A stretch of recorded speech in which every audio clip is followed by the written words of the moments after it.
పూరా లోకల్. అది రెవెన్యూ అధికారుల సమస్య కాదు, ఆనాటి పాలకులు తీసుకొచ్చిన సమస్య, ఆనాటి పాలకులు అంటించిన వైరస్. ఆ వైరస్ పేరే ధరణి. ధరణి పేరు మీద వాళ్ళు కొల్లగొట్టిన భూముల లెక్కలు తొందరలోనే గ్రామ పాలన అధికారులుగా మీరు వచ్చిన తర్వాత తీయాలి. అందుకే అన్ని రకాలుగా ఆలోచన చేసినాం, అందరితో మాట్లాడినాం, అందరి సలహాలు సూచనలు తీసుకున్న తర్వాత పేద రైతులకు ప్రభుత్వానికి ఒక వారధి ఉండాలి, సారథులుగా మీరు మారాలి అని ఈరోజు గ్రామ పాలన అధికారులను 5,000 మందిని నియమిస్తున్నాం. మిత్రులారా, ప్రభుత్వానికి పేద ప్రజలకు ఈ తెలంగాణ సమాజంలో ఉన్న దాదాపుగా 1,56,00,000 ఎకరాల భూములకు సంబంధించి, వ్యవసాయ భూములకు సంబంధించి రెవెన్యూ రికార్డులను ప్రక్షాళన చేయడమే కాదు, పారదర్శకంగా పేద రైతులకు అందుబాటులోకి తేవడమే కాదు, గతంలో జరిగిన తప్పిదాలను సరిదిద్ది ఈరోజు ప్రజలకు అందుబాటులో పెట్టవలసిన బృహత్తరమైన బాధ్యత మీ భుజ స్కంధాల మీద ఉన్నది. మిత్రులారా,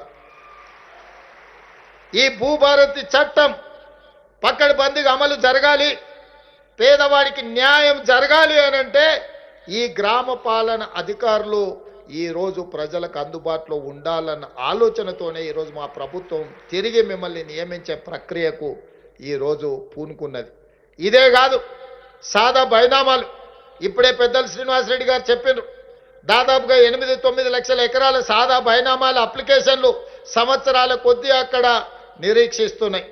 ఇవాళ మీరు బాధ్యత చేపట్టిన ఎంబడే భూభారతి సమస్యల్ని పరిష్కరించడమే కాదు, ధరణి దరిద్రాన్ని వదిలించడమే కాదు, సాదా బైనామాల్ని పేదలకు అందుబాటులోకి తీసుకొచ్చి వీటిని అమలు చేయాల్సిన బాధ్యత కూడా మీ మీదనే ఉంది.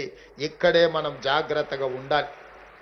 ఏ సమాజంలో అయినా, ఎంత గొప్ప వ్యవస్థలను అయినా 2%, 3%, 5% కొంతమంది చెడు వాళ్ళు ఉంటారు. అంత మాత్రాన వ్యవస్థను మొత్తాన్ని మనం తగలబెట్టుకుంటామా? ఇలా ఇంట్లోకి ఎలుక దూరితే ఎలుకని పట్టుకుంటామా, ఇల్లు తగలబెట్టుకుంటామా? ఒక్కసారి ఆలోచన చెయ్యండి. అట్లనే ఆనాడు రెవెన్యూ శాఖలో ఎవరైనా విఆర్ఓలు, విఆర్ఏలో, తహసీల్దార్లు ఎవరైనా చిన్నదో పెద్దదో తప్పిదం చేసి ఉండొచ్చు. తప్పులు చేసే వాళ్ళను సరిదిద్దడానికి ప్రయత్నం చేయాలి, సరిదిద్దుకోమని ఒక అవకాశం ఇవ్వాలి. అయినా ఇవ్వకపోతే మన చట్టాలు ఉన్నాయి, మన విధి విధానాలు ఉన్నాయి, వాళ్ళ పట్ల మనం చర్యలు తీసుకోవడానికి.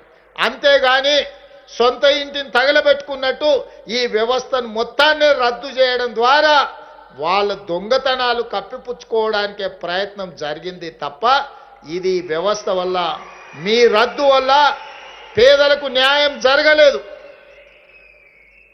20 నెలల్లో ముఖ్యమంత్రిగా పరిపాలనలో, అదేవిధంగా గ్రామ సభలలో, ఇతర ప్రభుత్వ కార్యక్రమాలు, అది రేషన్ కార్డులు కావచ్చు, లేకపోతే సన్నబియ్యం ఇచ్చే విషయంలో కావచ్చు, లేకపోతే భూ సంస్కరణలు తీసుకొచ్చి తద్వారా రైతు భరోసాను అందుబాటులోకి తీసుకురావాలనుకున్నప్పుడు రెవెన్యూ వ్యవస్థ లేని లోటు, విఆర్ఓలు, విఆర్ఏలు లేని వ్యవస్థ లోటు మాకు కనిపించింది. అందుకే మంత్రులతో మంత్రివర్గ సమావేశంలో మాట్లాడిన మనం ఖచ్చితంగా ఈ వ్యవస్థను ఏదో ఒక రూపంలో పునరుద్ధరించి ప్రజలకు అందుబాటులోకి తీసుకురావాలి. మంత్రివర్గ సహచరులు నాకు ఒక సూచన, హెచ్చరిక చేసినారు. వాళ్ళని పూర్తిగా దుర్మార్గంగా వాళ్ళ మీద ఒక ముద్ర వేసింది గత ప్రభుత్వం. ఇవాళ దుర్మార్గమైన ముద్ర ఎంత పాతుకుపోయిందంటే మీరు చెరిపేసినా చెరగనంత బలంగా వాళ్ళు ముద్రేసిండ్రు, పచ్చబొడిసినట్టు. మరి ఈ వ్యవస్థను మీరు పునరుద్ధరిస్తే మళ్ళీ ప్రజలకు ఇబ్బంది జరుగుతుంది, రైతులకు కష్టం వస్తుంది, రైతులకు నష్టం జరుగుతుందని ఆ ప్రభుత్వం మిమ్మల్ని ప్రచారం చేస్తారు కదా. దీన్ని ఏ విధంగా ఎదుర్కొంటారని నన్ను సహచర మంత్రివర్గ సభ్యులు అడిగారు. అంటే నేను ఒక మాట చెప్పిన, ప్రభుత్వంలో ఎంతోమంది ముఖ్యమంత్రులు అయింది, ఎన్నో ప్రాజెక్టులు కట్టారు. పండిత్ జవహర్లాల్ నెహ్రూ గారు మొదలుపెట్టిన మన నాగార్జున సాగర్, శ్రీశైలం, శ్రీరామ్ సాగర్ లాంటి ప్రాజెక్టులు, ఆ తర్వాత ముఖ్యమంత్రులుగా వచ్చిన వాళ్ళు కట్టిన భీమా, నెట్టంపాడు, కోయిల్ సాగర్ ఇలాంటి ఎన్నో ప్రాజెక్టులు కట్టిండ్రు. వాళ్ళందరూ ప్రాజెక్టులు కట్టిండ్రు. ఆ ప్రాజెక్టులు ఈ రోజుకు ఉన్నాయి. మరి గత పాలకులు కట్టిన కాళేశ్వరం కూలేశ్వరం అయింది కదా. కూలిపోయిన కాళేశ్వరాన్ని చూపించి ఆ పార్టీని రద్దు చేస్తారా, లేకపోతే వాళ్ళందరినీ వీళ్ళని తొలగించినట్టు మొత్తం ఉద్యోగాల నుంచి తొలగించడానికి అవకాశం ఉందా అని నేను అడిగిన.